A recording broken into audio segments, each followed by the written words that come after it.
അസ്സലാമു അലൈക്കും. Welcome back to Visal media. ഞാൻ ഫക്രുദ്ദീൻ പന്താവർ. കൊല്ലത്ത് നിന്ന് കേൾക്കുന്ന വളരെ ഷോക്കിംഗ് ആയ ന്യൂസ്. കഴിഞ്ഞ ജനുവരി 13-നാണ് അത്രയും സംഭവം ഉണ്ടായത്. ഇന്നലെ ആ ഉസ്താദിനെ അറസ്റ്റ് ചെയ്തു. അതായത് ഒരു പ്രായപൂർത്തിയാവാത്ത ഒരു പെൺകുട്ടിയെ ലൈംഗികമായിട്ട് പീഡിപ്പിക്കാൻ ശ്രമിച്ചു എന്നാണ് FIR-ലുള്ളത്.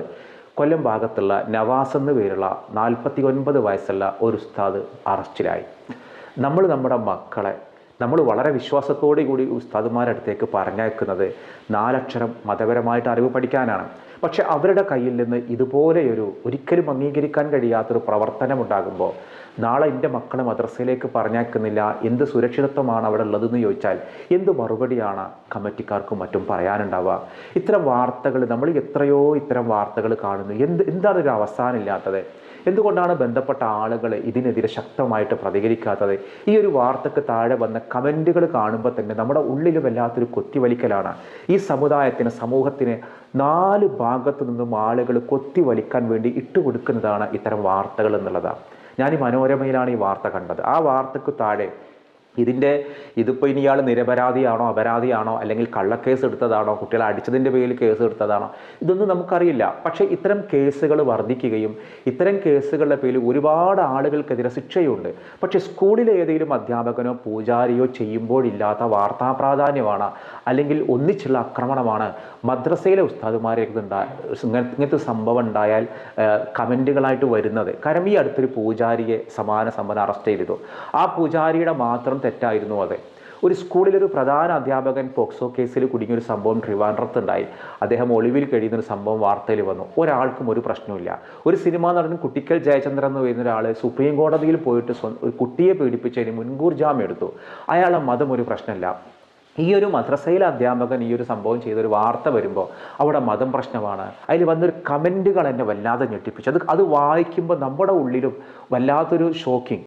ഇത്രയും മദ്രസാ പീഡനം കേരളത്തിൽ നടന്നിട്ടും അതിനെതിരെ ഒരു മീഡിയയിലും ഒരു അന്തിച്ചർച്ചയും കണ്ടിട്ടില്ല. ഇത് ചത്തോ കേരളത്തിലെ DYFI എന്നുള്ളതാണ് ഒരാൾ ചോദിക്കുന്നത്. മറ്റൊരാൾ പറഞ്ഞത് ഉസ്താദിനൊരു തെറ്റുപറ്റി, കൊടിയ പാപമായ ശിർക്കൊന്നുമല്ലല്ലോ ഉസ്താദ് ചെയ്തത്, അള്ളാഹു പുറത്തു കൊടുക്കട്ടെ. ഇതൊരു പരിഹാസ രൂപേണ പറയുന്നതാണ്. മിക്ക പ്രമുഖ പത്രങ്ങൾക്കും മദ്രസാ പീഡന വാർത്തകൾക്കായിട്ട് ഒരു കോളം തന്നെയുണ്ട്. ഇത്രയൊക്കെ ആയാലും കോയകൾ ഇതിനെ ന്യായീകരിക്കാൻ മുന്നോട്ട് വരുന്നു. കുട്ടികൾ വീണ്ടും അവിടേക്ക് തന്നെ അയക്കുന്നു. മറ്റൊരാൾ ചോദിക്കുന്നൊരു ചോദ്യം, ഈ പീഡനശാലകൾ ഈ രാജ്യത്ത് നിർത്തേണ്ട സമയം അതിക്രമിച്ചിരിക്കുന്നു. ഈ തീവ്ര മലദ്വാർ ഗുഡുവെന്ന് വാക്യം വായിക്കണില്ല. സത്യം പറഞ്ഞാൽ ഇതുപോലുള്ള കുറേ ന്യായീകരണങ്ങൾ കൊണ്ട് നാണം കിട്ടും. ആൺകുട്ടികൾക്കും പെൺകുട്ടികൾക്കും പുരുഷ സ്ത്രീ അധ്യാപകരെ നിർത്തുക എന്നതാണ് ഏകമാർഗം. പക്ഷേ അപ്പോൾ പിന്നെയും അവിടെയും 2 വിഭാഗമാക്കി എന്നുള്ളൊരു വാദം വരും. ഇത് വളരെ കുറച്ചും കൂടി ശ്രദ്ധിക്കേണ്ടുന്ന ഒരു കമൻ്റാണ്. അധ്യാപനം എന്ന വാക്കിൻ്റെ മഹത്വം അറിയാതെ മത പഠനമെന്ന് പറഞ്ഞ് മനസ്സിൽ കാമഭ്രാന്ത് മാത്രം ഉള്ളിലുള്ള ഇത്തരം വേഷധാരികളുടെ അടുത്തേക്ക് വളർന്നു വരുന്ന പെൺകുരുന്നുകളെ പറഞ്ഞു വിടുന്ന മാതാപിതാക്കളെ, നിങ്ങൾ ചെയ്യുന്നത് മതപഠനമല്ല, മറിച്ച് വലിയ സ്വപ്നങ്ങൾ കാണേണ്ട ബാല്യ പൂമുട്ടുകളെ ചെറുതിലെ കൊല്ലുകയാണ്. അത്ര അനിവാര്യമാണെങ്കിൽ മതപഠനം ഓൺലൈൻ വഴി മാത്രം മതിയെന്ന് ശാഠ്യം പിടിക്കൂ. മറ്റൊരാൾ പറയുന്നത് പച്ചയായൊരു മനുഷ്യൻ ഉസ്താദ്, പൂജാരി, വൈദികൻ ഇവരാവുന്നു. എന്നാലേ മേലനങ്ങാതെ അന്യൻ്റെ വിയർപ്പ് കൊണ്ട് അന്നം കഴിച്ച് ചുളിവിൽ ഭൂമിയിൽ ജീവിക്കുന്ന ഒരാളാവുന്നു എന്നർത്ഥം. അതിൻ്റെ കൂടെ വിശ്വാസികളുടെ കുടുംബത്തിലെ സകല പെണ്ണുങ്ങളും തനിക്കായിട്ട് ദൈവം അനുവദിച്ചു തന്നു എന്ന ധാരണയിൽ എല്ലാ ഉപദ്രവവും ചെയ്യും. കുടുംബത്തെ തൊട്ടാൽ തല്ലി ഓടിക്കുക, എല്ലാവരും കൂടാതെ ഇത്തരം കിരാതന്മാർക്ക് അടിമ ആവാതെയും ഇരിക്കുക. അറിഞ്ഞുകൊണ്ട് പീഡിപ്പിക്കപ്പെടാനായിട്ട് കുട്ടികളെ ഇത്തരം പീഡനശാലകളിൽ വിടുന്ന മാതാപിതാക്കളെയാണ് ആദ്യം ശിക്ഷിക്കേണ്ടത് എന്നാണ് രഞ്ജിത്ത് പ്രസാദ് എന്ന് പറയുന്ന ഒരാളുടെ ഒരു പ്രതികരണം. മറ്റൊരാൾ പറയുന്നൊരു കാര്യം, ഇതുപോലെയുള്ള ക്രിമിനലുകൾ ചുമ്മാ തൊപ്പിയും വെച്ച് താടിയും വളർത്തി വന്നാൽ കുമ്പിട്ട് നമസ്കാരം പറയുന്ന രീതിയാണ് മാറ്റേണ്ടത്. മദ്രസകളിലേക്ക് വിടുന്നതിന് മുൻപ് കൗൺസിലിംഗ് നടത്തണം, മനോനില പരിശോധിക്കണം, എന്നിട്ട് വേണം പിഞ്ചു കുഞ്ഞുങ്ങളടുത്തേക്ക് വിടാൻ. മറ്റൊരാൾ പറയുന്നത്, ഉണ്ണികൃഷ്ണൻ പറയുന്നത്, ഇതൊക്കെ തുടർക്കഥയായ വെറും കോമഡികളാണ്. കുറച്ച് ദിവസം ഇതിനെപ്പറ്റി ചർച്ചയുണ്ടാകും, വീണ്ടും ഇത് തന്നെ അല്ലേ അവസ്ഥ. ഇനി ഇതുപോലുള്ള ക്രൈം ഉണ്ടാവാതിരിക്കാൻ ശാശ്വതമായ ഒരു പരിഹാരം. ഈ കമൻറ്റുകളിലൊക്കെ നിറയുന്നത് എന്താ പറയുക, അപരമതത്തോടുള്ള വിദ്വേഷവും വിരോധവും വർഗീയതയുമാണ്. അല്ലാതെ വസ്തുതാപരമായുള്ള വിമർശനങ്ങളൊന്നുമല്ല. അത് 1-2 കാര്യങ്ങൾ മാത്രമേ ഉള്ളൂ. നമ്മൾ ഇതിന് ഇനി മൂടി വെച്ചിട്ട് കാര്യമില്ല. ഇതിന് പരിഹാരം കാണാൻ വേണ്ടിയിട്ട് സമുദായ നേതൃത്വവും എന്താ പറയുക ഉസ്താദുമാരുടെ നേതൃത്വവും ഒക്കെ ശരിക്കും തയ്യാറാവണം. ചെറിയ കുട്ടികളെ പഠിപ്പിക്കാൻ ഒരുപാട് പെൺകുട്ടികൾ വഫിയകളായിട്ട് അല്ലെങ്കിൽ വേറെ ഏതാണ് ഹാദിയകളായിട്ട് ഇങ്ങനെ പല രീതിയിലുള്ള കോഴ്സുകൾ കഴിഞ്ഞിറങ്ങുന്ന പെൺകുട്ടികളുണ്ട്. ഇത്തരം പെൺകുട്ടികളെ മദ്രസയിലാക്കണം എന്നുള്ള ആവശ്യം പൊതുവായിട്ട് വരാറുണ്ട്. പക്ഷെ അത് ഗൗനിക്കപ്പെടാറില്ല. പല കേസുകളിലും സമാനമായിട്ട് പിടിക്കപ്പെട്ട് പിന്നീട് നിരപരാധികളായിട്ട് പുറത്തു വരുന്ന ഉസ്താദുമാരുണ്ട്. പക്ഷേ എൻ്റെ ഒരു അനുഭവത്തിൽ, ഞാൻ കുറേ കാലം മദ്രസയിൽ പഠിപ്പിച്ച ഒരാളാണ്. 100 കണക്കിന് കേസുകൾ എനിക്ക് തന്നെ ബോധ്യമുണ്ട്. ഇങ്ങനെ ചെയ്ത കേസുകൾ ആരുടെയെങ്കിലുമൊക്കെ വിരോധം തീർക്കാനോ അല്ലെങ്കിൽ കുട്ടികളുടെ കയ്യിൽ കയറി പിടിച്ചത് കൊണ്ട് അതിന് മറ്റൊരു വ്യാഖ്യാനം കൊണ്ട് ചിത്രീകരിക്കാനൊക്കെ കഴിയുന്നൊരു സാഹചര്യം കൂടിയുണ്ട്. അറിയാവുന്ന ഒരു ഉസ്താദ്, ആ ഉസ്താദ് ഒരു തികഞ്ഞ രാഷ്ട്രീയക്കാരൻ കൂടിയാണ്. കാരണം അദ്ദേഹം ഒരു ഉസ്താദാണ്. മദ്രസ കഴിഞ്ഞാൽ നാട്ടിലെ പൊതുപ്രവർത്തനം, പിന്നെ ഒരു മെഡിക്കൽ ഷോപ്പ്, ഇങ്ങനെയൊക്കെ ആയിട്ട് നടക്കുന്ന ഒരാളാണ്. എന്നാൽ ആൾ നല്ല കിതാബ് ഓതി പഠിച്ച ഒരാളാണ്.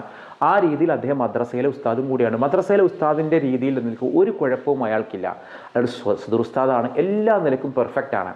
പക്ഷെ ഈ മനുഷ്യൻ ജോലി ചെയ്യുന്ന മദ്രസയിലെ ആളുകൾ ഇദ്ദേഹത്തിൻ്റെ മതസംഘടനയുടെ ഓപ്പോസിറ്റുള്ള ആളുകൾ, ഞാൻ സംഘടനയുടെ പേരൊന്നും പറയുന്നില്ല, ഇദ്ദേഹത്തിന് ചില രാഷ്ട്രീയ കാര്യങ്ങളൊക്കെ ഉണ്ട്. അങ്ങനെ ആ നാട്ടിൽ ഒരുപാട് സിസ്റ്റമാറ്റിക് ആയിട്ട് ആ മദ്രസയെ കൊണ്ടുപോയത് ഈ ഉസ്താദാണ്.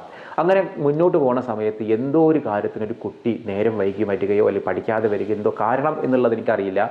ആ കുട്ടിയെ ഉസ്താദ് അടിച്ചു. ഉസ്താദ് അടിച്ചപ്പോൾ കുട്ടിക്ക് നന്നായിട്ട് വേദനിച്ചു. ഈ കുട്ടിയുടെ വാപ്പാട് വന്ന്, സ്വാഭാവികമായിട്ടും കുട്ടികളല്ലേ, വന്ന് പരാതി പറഞ്ഞു. കുട്ടി പഠിക്കുന്ന ക്ലാസ് 5ാം ക്ലാസ്സാണ്. സ്വാഭാവികമായിട്ടും വാപ്പ വന്നിട്ട് ഉസ്താദിന് ചോദിച്ചു നിങ്ങൾ എന്തിനാണ് എൻ്റെ കുട്ടീനെ അടിച്ചത്? ആ ഒരു ആളെ ഉള്ളിൽ ആ ഒരു പ്രശ്നം അവിടെ നിന്നിരുന്നു. മൂപ്പർ ആ വിഷയം മൂപ്പര സുഹൃത്തുക്കളോടൊക്കെ പങ്കുവെച്ചു. ദിവസങ്ങൾ കഴിഞ്ഞു. ഒരു ദിവസം ഇയാൾ എന്തോ ഒരു ഇയാൾ മനുഷ്യരാണല്ലോ, ദേഷ്യം പിടിച്ചിട്ട് ഇയാൾ കൈകൊണ്ടാണ് കുട്ടീനെ അടിച്ചത്. കുട്ടീനെ അടിച്ചത് ഷോൾഡറിനാണ്. കുട്ടീനെ അടിച്ച് ഷോൾഡറിന് അടിക്കുമ്പോൾ കുട്ടി ഇങ്ങോട്ട് തിരിഞ്ഞു. അത് കറക്റ്റായിട്ട് ഈ ഭാഗത്താണ് അടി കൊണ്ടത്. ഈ കുട്ടി വന്നിട്ട് സ്വാഭാവികമായിട്ടും മുട്ടിൽ പറഞ്ഞു എൻ്റെ ഇങ്ങോട്ട് ഇവിടെ വേദന ആവുന്നുണ്ട്, ഉസ്താദ് അടിച്ചതാണ്. ഇത് പിന്നീട് ചർച്ചയിൽ വന്നപ്പോൾ ഉസ്താദ് പിടിച്ചതാണ് എന്ന രീതിയിലേക്ക് മാറി. സത്യത്തിൽ ആ ഉസ്താദ് ചെയ്തത് തെറ്റാണ്, ശരിയാണ്. കൈകൊണ്ടടിക്കാൻ പാടില്ല, വടി കൊണ്ടേ അടിക്കാവൂ. ഇനി അടിക്കുന്നത് തന്നെ തെറ്റാണോ ശരിയാണോ അത് വേറെ കഥ. ഈ മനുഷ്യൻ ബോധപൂർവം ചെയ്തതല്ല.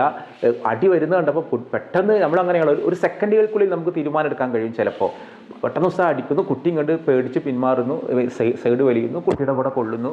അതൊരിക്കലും ബോധപൂർവ്വമല്ല. പക്ഷേ കുട്ടിക്ക് വേദനിച്ചപ്പോൾ കുട്ടി വീട്ടിൽ കാര്യങ്ങൾ പറയുന്നു. അത് ഉപ്പാട് പറഞ്ഞ് അത് ഏത് രീതിയിലേക്ക് ചിത്രീകരിക്കപ്പെടുന്നു? ഇത് പിടിച്ചു എന്ന രീതിയിലേക്ക് മാറുന്നു, അല്ലെങ്കിൽ അവിടെ ടച്ച് ചെയ്തു. ഇത് സ്വാഭാവികമായിട്ടും കേസ് തന്നെയാണ്. ഇത് പോക്സോ കേസാവാനുള്ള ഒരു കേസാണ്. പക്ഷേ അവിടെ ചിന്തിക്കേണ്ടുന്നൊരു കാര്യമുണ്ട്, അത് ബോധപൂർവം ചെയ്തതാണോ എന്നുള്ള മാനുഷികമായ പരിഗണന കൊടുക്കാതെ നേരത്തെ ഉണ്ടായിരുന്ന കുറേ പ്രശ്നങ്ങളുണ്ടല്ലേ, ഈ ഉസ്താദിനെതിരെ കുറേ ആളുകൾക്ക് കുറേ വിയോജിപ്പുകളുണ്ട്. കൂട്ടത്തിൽ ആ ഉസ്താദിൻ്റെ ഈ ഒരു കേസിലുണ്ടായൊരു വാപ്പ ഈ ഉസ്താദിൻ്റെ മതസംഘടനയോട് ഓപ്പോസിറ്റുള്ള, രാഷ്ട്രീയ പാർട്ടിയോട് ഓപ്പോസിറ്റുള്ള ഒരു വിഭാഗമായിരുന്നു. ആ വിഷയം അങ്ങോട്ട് കുത്തിപ്പൊക്കി ഇത് കേസാക്കണം, ഇതൊരിക്കലും അനുവദിക്കാൻ പാടില്ല. ഒരു ഉസ്താദ് പറഞ്ഞു നോക്കുമ്പോൾ ഉസ്താദ് ചെയ്ത് തെറ്റന്നെയാണ്, നമ്മൾ അതിനൊന്നും ന്യായീകരിച്ചിട്ടല്ല. പക്ഷേ ഈ ഉസ്താദിൻ്റെ കേസ് വന്നത് കുട്ടിയെ ലൈംഗികമായിട്ട് പീഡിപ്പിക്കാൻ ശ്രമിച്ചു എന്നുള്ള പേരിലാണ്.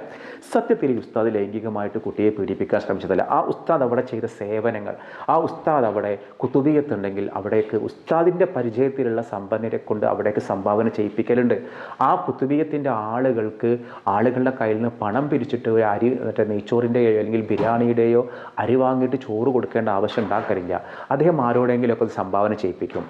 പിന്നെ മദ്രസയിലെ നബിദിനത്തിന് ആളുകളുടെ കയ്യിൽ നിന്ന് കൈനീട്ടി വാങ്ങിയിട്ട് സമ്മാനം കണ്ടെത്തിന് പകരം മൂപ്പർ എന്നെ സ്പോൺസറെ കണ്ടെത്തും. കാരണം അത്യാവശ്യം ലേശം സാമ്പത്തികമായിട്ട് ശേഷിയുള്ള ഒരാളാണ്. അദ്ദേഹത്തിൻ്റെ പരിചയത്തിലുള്ള കടക്കാരുടെ ആ ഒരു രീതിയിലൊക്കെ ഉള്ള ഒരു പരിചയം വെച്ചിട്ട് മൂപ്പര് കുറേ ആളുകളെ കണ്ടെത്തലുണ്ട്. കാരണം മൂപ്പർ ആദ്യം ഗൾഫിലുണ്ടായിരുന്ന ഒരാളാണ്. ആ ഗൾഫ് മതിയാക്കിയിട്ട് മക്കളോടൊപ്പം നിൽക്കണം എന്ന് കരുതിയിട്ട് നാട്ടിൽ വന്ന ഒരാളാണ്. അത്ര സാമ്പത്തികമായിട്ട് ബുദ്ധിമുട്ടുള്ള ഒരാളൊന്നുമല്ല. അങ്ങനെ ആ നാട്ടിലെ വിദ്യാഭ്യാസം, കുട്ടികൾ കൃത്യമായിട്ട് മദ്രസയിലേക്ക് വരണം, കുട്ടികൾക്ക് പ്രോഗ്രസ് കാർഡുകൾ ഉണ്ടാക്കി കൊടുത്തു, രക്ഷിതാക്കളുടെ PTA മീറ്റിങ്ങുകൾ വിളിക്കുക, ഇങ്ങനെ മദ്രസയിൽ നവീനമായ കുറേ വിപ്ലവകരമായ കാര്യം ചെയ്തിട്ട് നാട്ടുകാർക്കൊക്കെ ഇഷ്ടപ്പെട്ട ആളായിരുന്നു. എവിടെയൊക്കെ നമ്മളൊരു മാറ്റങ്ങൾ വരുത്തുന്നുണ്ടോ സ്വാഭാവികമായിട്ട് അവിടെ നമുക്കൊരു വളരെ വലിയൊരു ശത്രുതകളും വിയോജിപ്പുകളും ഉണ്ടാവും. അതുകൊണ്ട് നാട്ടിൽ മാറ്റങ്ങൾ ഉണ്ടാക്കിയ ഈ മനുഷ്യൻക്കെതിരെ ഒരവസരം കിട്ടിയപ്പോൾ ആളുകൾ ഉപയോഗപ്പെടുത്തി ആ ഉസ്താദിനെതിരെ കേസ് കൊടുത്തു, പോക്സോ കേസ് കൊടുത്തു. ഉസ്താദ് കുടുങ്ങി. കുട്ടികൾ കണ്ടിട്ടുണ്ട്, അടിച്ചത് കുട്ടികൾ കണ്ടിട്ടുണ്ട്. അപ്പോഴേക്കും ഉസ്താദിന് വേണ്ടി പ്രിയപ്പെട്ട ആളുകൾ മറ്റു കുട്ടികളെ സ്വാധീനിക്കാൻ തുടങ്ങി, നിങ്ങൾ കണ്ടിട്ടില്ല എന്ന് പറയണം. അങ്ങനെ പക്ഷെ അതൊന്നും കോടതിയിൽ എത്തിയില്ല. കോടതിയിലെത്തുമ്പോൾ കുട്ടി കണ്ടെന്ന് പറഞ്ഞു, അടിച്ചിട്ടുണ്ട്, ഇവിടെ തൊട്ടിട്ടുണ്ടെന്ന് പറഞ്ഞു. സത്യത്തിൽ എനിക്ക് പേഴ്സണലി അറിയാവുന്ന ഒരാളാണ്. ആലോചിച്ച് നോക്കൂ, അദ്ദേഹം നമ്മുടെ രാജ്യത്തിൻ്റെ നിയമം സ്ട്രോങ് ആണ്. അപ്പോൾ നമ്മൾ ഇത്തരം കേസുകൾ വരുമ്പോൾ ഫുള്ളായിട്ട് അങ്ങോട്ട് അപ്പടി കണ്ണടച്ച് വിഴുങ്ങാനും ഒരു ബുദ്ധിമുട്ടാണ്. സമുദായം ശ്രദ്ധിക്കേണ്ടുന്ന ഒരു കാര്യം, ഇത്തരം കാര്യങ്ങൾ നമ്മൾ ന്യായീകരിക്കാതിരിക്കാൻ ശ്രമിക്കുക. മദ്രസയിൽ ഉസ്താദും എന്താ പറയുക, കുട്ടികളെ പഠിപ്പിക്കാൻ വനിതാ അധ്യാപകർ കൂടി നിയമിക്കുക. അപ്പോൾ എന്നോട് അതിൽ വിയോജിപ്പുള്ള ആളുകളൊക്കെ ഉണ്ടാവും. നീ ഇപ്പോൾ അത് പറയാൻ ആരാണ്? അതെ, മാറ്റങ്ങൾ എന്നുള്ളത് ഒരു സുപ്രഭാതത്തിൽ ഉണ്ടായതല്ല. ഒരുപാട് പ്രതിഷേധങ്ങൾക്കും അല്ലെങ്കിൽ പ്രയാസങ്ങൾക്കും ഇടയിലൊക്കെ വന്നു തന്നെയാണ് ഈ മാറ്റങ്ങൾ. ആലോചിച്ചൊക്കെ പണ്ട് പെൺകുട്ടികൾക്ക് പഠിക്കാൻ സമ്മതിക്കാത്തൊരു കാലം ഉണ്ടായിരുന്നു. പെൺകുട്ടികൾ പഠിച്ചാൽ നരകത്തിൽ പോകുമെന്ന് പഠിപ്പിച്ചിരുന്നൊരു കാലം ഉണ്ടായിരുന്നു.